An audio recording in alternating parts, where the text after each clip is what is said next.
Валентина Матвиенко предложила Минфину России поддержать Коми дополнительным финансированием.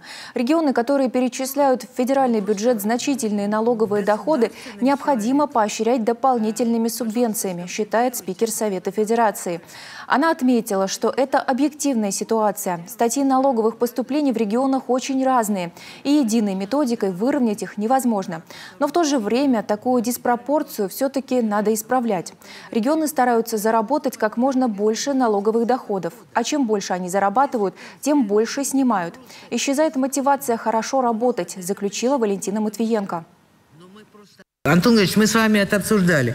Реально, назовите это бонусы, дополнительные трансферты тем регионам, кто наращивает налоговые доходы и в региональный, и федеральный бюджет, дополнительные субвенции, преференции, как угодно, на решение их проблем.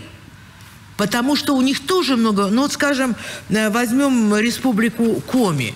Да, там, ну, меньше, если я не ошибаюсь, сейчас меньше 30% остается в бюджете республиканском, остальные уходят в федеральный бюджет. И вот мы проводили встречу с деятелями, жителями, руководителями социальной сферы культуры, и они подняли вопрос. Село Айкино, республики Коми. Клуб построен в 60-м году. Давно уже закрыт. Проектно-сметные документы более 10 лет пылятся на полках. Это центр культурной, творческой жизни всего района.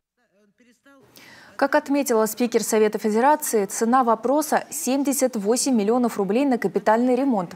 Она призвала министра финансов России Антона Силуанова изыскать эти средства для Коми. Остальное дофинансирует сам регион.